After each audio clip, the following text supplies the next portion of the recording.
کہ یہ شیر کے بچے جو ہے یہ اگر مجھ پر پتھر باری اور سنگ باری نہیں کرتے ہیں تو یہ ان کو شاید میری جنون کا پتہ نہیں ہے. طفلان شعر بے خبر ان از جنون ما، یا این جنون ہنوز سزاوار سنگنیز، یا میرا جنون اس کے قابل نہیں ہے کہ مجھ پر سنگ باری ہو جائے اور مجھ پر لوگ پتھر پھینکے. تو اگر آپ کو ابھی تک اس کا واسطہ نہیں پڑا ہے تو اس کا مطلب یہ ہے کہ آپ نے ایمان اور جہاد کی اس گراؤنڈ اور میدان کارزار میں قدم ہی نہیں رکھا ہے. شاید آپ تماشائی ہے، شاید آپ بہت دور بیٹھے ہیں. اس لیے میں عرض کرنا چاہتا ہوں کہ آج بھی حق اور باطل کا اسی طرح معرکہ گرم ہے. ہمارے کارکن ہیں جو اس وقت بنگال میں پانسی کے کالکٹیوں میں پڑے ہیں. ہمارے کارکن ہیں جن کے بے گورو کپن لاشیں قاہرہ کے بڑے بازار میں سامنے نظر آ رہے ہیں. ہمارے کارکن ہیں جن کے بستیاں برباد اور قبرستان آباد ہو گئے افغانستان میں. میرے دوستوں اور میرے بھائیوں، اب دنیا ایک گلوبل ویلیج ہے، اس لیے بالکل ثابت ہے یہ بات کہ کسی ایک ملک میں اگر آپ لوگوں نے شمع جلانے کی کوشش بھی کی تو ہر طرف طوفانیں موجود ہے. اس لیے ہمیں لاکھوں شمع جلانے کی ضرورت ہے اور ہمیں ایک ایسا ماحول بنانے کی ضرورت ہے کہ مصر سے بھی، تیونس سے بھی، ترکی سے بھی، سوڈان سے بھی، افغانستان سے اور ہر جگہ سے شمع روشن ہو جائے تاکہ تاریکی چٹ جائے اور تاریکی شکست سے دوچار ہو جائے. میں یقین کے ساتھ کہہ سکتا ہوں میرے بھائیوں، ہمارے دشمنوں کے ساتھ آخری جو چیز اور حربہ تھا وہ B-52 طیاروں کا استعمال تھا، وہ کیمیائی مواد کا استعمال تھا. لیکن ہم نے افغانستان میں دیکھا دنیا کے 46 ممالک کہ بہترین افواج نے مسلسل 12 سال ہر اسلحے کا استعمال کیا. دنیا کے بہترین کمانڈوز کو وہاں لایا اور اس کا استعمال کیا. لیکن اس سب کچھ کے باوجود جب یہ لوگ اپنے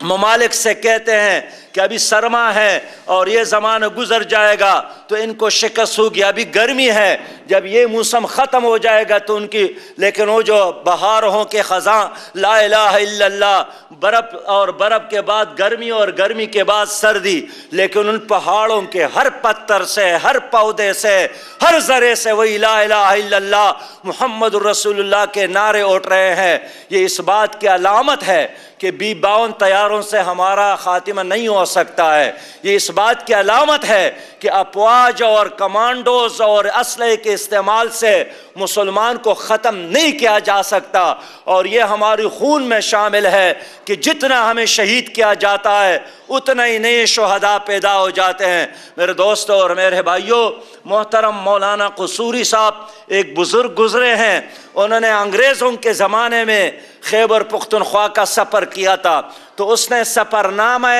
یاغستان لکھا ہے. اس میں لکھا ہے کہ میں مومن ایجنسی میں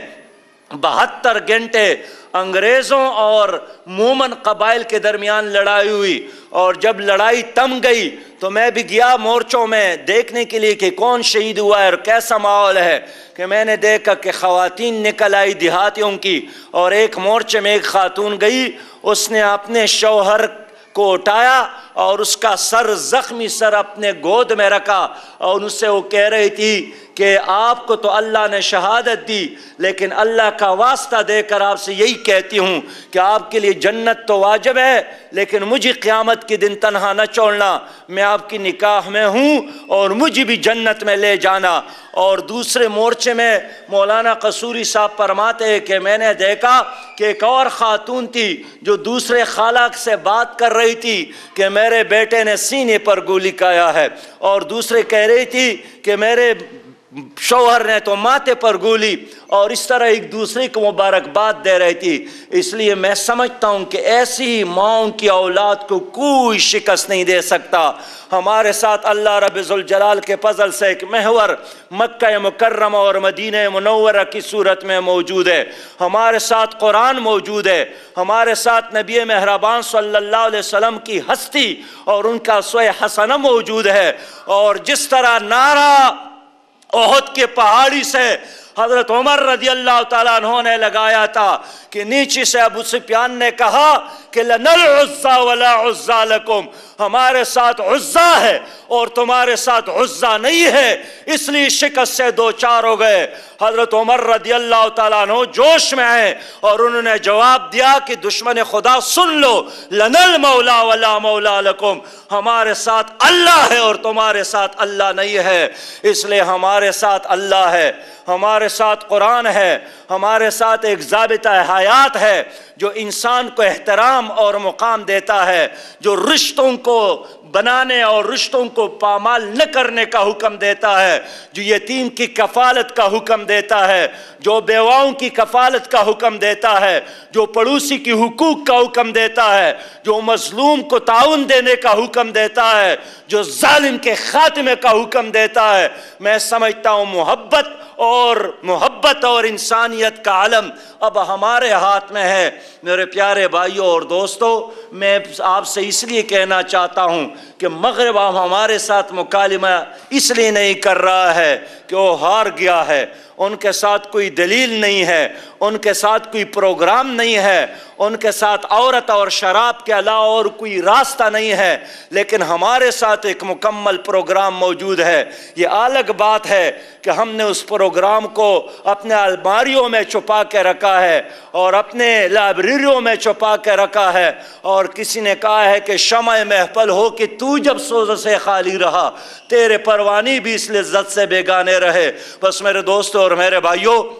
میں آپ سے یہی عرض کرنا چاہتا ہوں کہ پاکستان کو اس ایک الیکشن کی تناظر میں نہیں دیکھے، پاکستان کے اندر ایک انقلاب کروٹ لے رہا ہے۔ پاکستان کے اندر یوتھ جو ہے، نئی نسل، وہ اسلام کی طرف متوجہ ہو رہا ہے۔ ابھی چند دن پہلے کی بات ہے، یہاں سے ایک خاتون کراچی یونیورسٹی آئی تھی، انہوں نے 4 مہینے وہاں پر گزارے۔ ایک طالبہ اس نے ان سے پوچھا کہ یہ جو برقع ہے یہ کس نے آپ کے اوپر ڈالا ہے؟ کیا مسجد کے مولوی نے، والدین نے، پڑوسیوں نے تمہارے اوپر یہ ظلم کیا ہے؟ لیکن میں سلام پیش کرتا ہوں اس اپنے بچی کو، اس نے جواب دیا کہ یہ مولوی صاحب یا والد صاحب نے میرے اوپر نہیں ڈالا ہے، یہ تحفہ ہے جو میرے نبی مہربان صلی اللہ علیہ وسلم نے مجھے دیا ہے۔ یہ برقع کیا ہے؟ یہ میرے پیارے نبی کا تحفہ ہے۔ اور اس خاتون نے کہا ہے کہ جس طرح آپ کے ہاں کوئی قیمتی چیز ہوتی ہے تو آپ اس کو لا کر میں رکھتے ہیں، صندوق میں رکھتے ہیں، ہمارے معاشرے میں سب سے قیمتی چیز ایک خاتون ہے، ایک بچی ہوتی ہے، ایک بہن ہوتی ہے، ایک بیوی ہوتی ہے۔ اس لیے ہمارے معاشرے میں نبی مہربان صلی اللہ علیہ وسلم کی حکم کے مطابق اس کو ہم پردے میں رکھتے ہیں، اس کو ہم عزت کے ساتھ رکھتے ہیں، احترام کے ساتھ رکھتے ہیں۔ میرے پیارے بھائیوں اور دوستوں، اور میں اور میرے ماں اور بہنوں، ہمارے ساتھ ایک زبردست سرمایہ موجود ہے، ہمارے ساتھ ایک قوت موجود ہے، ہمارے ساتھ ایک روشنی موجود ہے۔ اور اقبال نے ویسے دیوانے کے آواز نہیں لگائی تھی، اقبال نے اس لیے فرمایا تھا کہ آشنا اپنی حقیقت سے دانا تو، کیتی بھی تو، باران بھی تو، حاصل بھی تو، آہ کس کی جستجو آوارہ رکھتی ہے تجھے، راہ تو، راہ رو بھی تو، رہبر بھی تو، منزل بھی تو، وائی نادانی کی تو محتاج ساقی ہو گیا، میں بھی تو، مینا بھی تو، ساقی بھی تو، محفل بھی تو، شعلہ بن کر پونک دے خاشا کے غیر اللہ کو، خوف باطل کیوں ہو، خود غارت گرے باطل بھی تو۔ بس میرے بھائیوں اور دوستوں، میری ماں اور بہنوں، اس لیے پوری صبر کے ساتھ، استقامت کے ساتھ، حکمت کے ساتھ آپ اس معاشرے میں اگر زندگی گزار رہے ہیں تو آپ کون ہیں؟ آپ پاکستانی نہیں ہیں۔ پاکستان ایک محدود علاقے کا نام ہے۔ آپ کون ہیں؟ آپ امتی ہے، امتی۔ آپ پاکستان کے سفیر نہیں ہیں، آپ رسول اللہ صلی اللہ علیہ وسلم کے سفیر ہیں، آپ قرآن کی سفیر ہیں، آپ مکہ اور مدینہ منورہ کے نمائندے ہیں۔ اس لیے ہر وقت اپنی ذات کو ایک پاکستانی کی حیثیت سے نہ دیکھیے گا، بلکہ اپنی ذات کو، اپنی شخصیت کو نبی مہربان صلی اللہ علیہ وسلم کے ایک امتی کی حیثیت سے اور ان کے نمائندے کی حیثیت سے دیکھیے گا، میں سمجھتا ہوں کہ پھر آپ کو زبانی دعوت کی بجائے آپ کی اخلاق، آپ کا اٹھنا بیٹھنا، لوگوں کے ساتھ آپ کے برتاؤ، لوگوں کے ساتھ آپ کے معاملات، وہ دعوت کا، تبلیغ کا اور اسلام کے پھیلاؤ اور اشاعت کا ذریعہ بنے گا۔ اس لیے میں سمجھتا ہوں شاہ عبد القادر جیلانی رحمۃ اللہ علیہ کی اس بات سے اپنی بات کو ختم کروں گا۔ شاہ عبد القادر جیلانی رحمۃ اللہ علیہ نے اپنی مریدوں سے کہا تھا کہ کم از کم ایک آدمی کو دعوت دے دے، ایک آدمی کی اصلاح کرے، اور جب 40 دن بعد وہ دوبارہ اکٹھے ہو گئے، شاہ صاحب نے ان سے رپورٹ لے لی تو سب مایوس پریشان تھے کہ فلاں نے حرام نہیں چھوڑا، فلاں نے جھوٹ نہیں چھوڑا، فلاں نے شراب نہیں چھوڑا۔ مولانا شاہ عبد القادر جیلانی رحمۃ اللہ علیہ رو پڑے اور فرمایا کہ میں آپ کو نہیں سمجھا سکا، میرا مطلب ایک کی اصلاح کرنے کا تھا، تو اس کا مطلب یہی تھا کہ اپنی ذات کی اصلاح کر لے۔ اگر آپ اپنی ذاتی اصلاح کر لیتے تو کم از کم ایک بے نمازی نمازی بن جاتا، ایک حرام خور حلال خور بن جاتا۔ اس لیے میرے دوستوں اور میرے بھائیوں، اگر دوسروں کے گریبان میں ہاتھ ڈالنا اچھا نہیں ہے، لیکن اپنے گریبان کو پکڑنا اور اپنے گریبان میں جھانکنا اور اپنی کردار اور اپنے معاملات کی نگرانی کرنا، اخلاق کی نگرانی کرنا، نظروں کی نگرانی کرنا، زبان کی نگرانی کرنا، اپنے پیٹ میں ڈالتا ہے جو آپ لقمہ،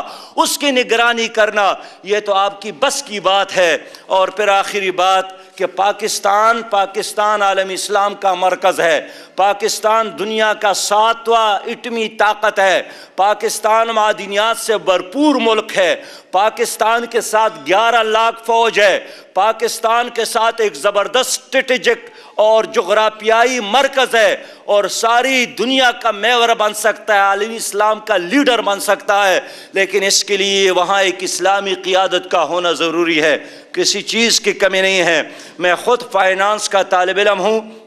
اور یہ دوسری بار ہے کہ میں ایک صوبے میں فائنانس منسٹر بن رہا ہوں۔ میں یقین کے ساتھ کہہ سکتا ہوں کہ ہمارے پہاڑوں میں اور ہمارے سمندر کے تہ میں اور ہمارے زمین میں جتنے معدنیات سے اللہ تعالیٰ نے ہمیں نوازا ہے، وہ جو قرآن میں ہے کہ فَبِأَيِّ آلَاءِ رَبِّكُمَا تُكَذِّبَانِ، تو کس کس نعمت کو جھٹلاویں گے۔ اللہ تعالیٰ نے ہمیں ہر نعمت دی ہے، لیکن پاکستان کو ایک اچھی قیادت کی ضرورت ہے۔ سلطان صلاح الدین ایوبی نے صحیح فرمایا تھا، اپنی افواج سے خطاب کیا تھا کہ جہاں آپ دیکھیں کہ 100 گیدڑوں کی قیادت ایک شیر کی ہاتھ میں ہو،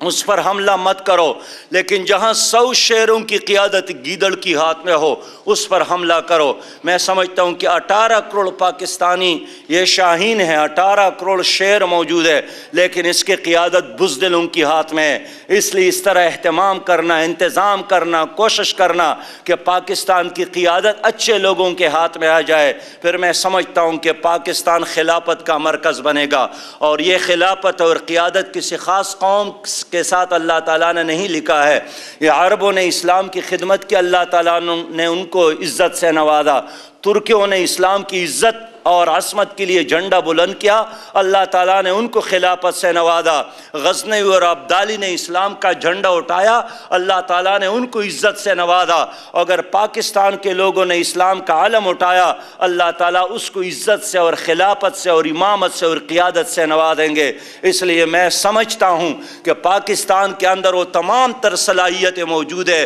جو ایک دنیا میں امامت کے لیے ضروری ہے۔ ہمیں علم پر بھی توجہ دینا چاہیے، ہمیں اپنے معاشرے کو منظم ہونے پر بھی توجہ دینا چاہیے، لیکن سب سے بڑی بات جو کل میں نے عرض کیا ہے وہ سیاسی قیادت ہے۔ اس وقت عالمی اسلام کو بھی ایک سیاسی قیادت کی ضرورت ہے، اور خاص کر پاکستان کو بھی، تاکہ سیاسی قیادت ہونے کے نتیجے میں عالمی اسلام ایک بار پھر ترقی کی طرف، تہذیب کی طرف، علم کی طرف، نور کی طرف سفر کر سکے۔ میں اسی پر آپ سب کا شکریہ ادا کرتا ہوں، اور وہ جو ڈاکٹر زاہد پرویز صاحب نے مجھے بتایا، حضرت مدنی صاحب نے بھی فرمایا کہ آپ سب کو دعوت دوں کہ آپ لوگوں کو یہاں UKIM کے ساتھ دینا چاہیے، ان کا رکن بھی بنے، ان کے پروگراموں بھی شرکت بھی کرے، اور یہاں جتنی بھی ہمارے مائیں اور بہنیں موجود ہیں وہ بھی اپنے ماحول کے اندر حلقات کو بنا کر اس میں قرآن کی تعلیم کو عام کرنے کی کوشش کرے اور اپنے اپنے اضلاع کی جماعتوں کے ساتھ جڑے رہے۔ اگر آپ میں سے کوئی فیصل آباد کا ہے، کوئی گجرات کا ہے، کوئی کراچی کا ہے، تو اس سے بے فکر نہ رہیے گا، بلکہ اپنے اپنے مقامات سے قریب تر رابطہ رکھے تاکہ آئندہ بلدیاتی الیکشن میں بھی، قومی الیکشنوں میں بھی آپ کے تعاون سے ہم بہتر کارکردگی دکھا سکے۔ وآخر دعوانا الحمدللہ رب العالمین۔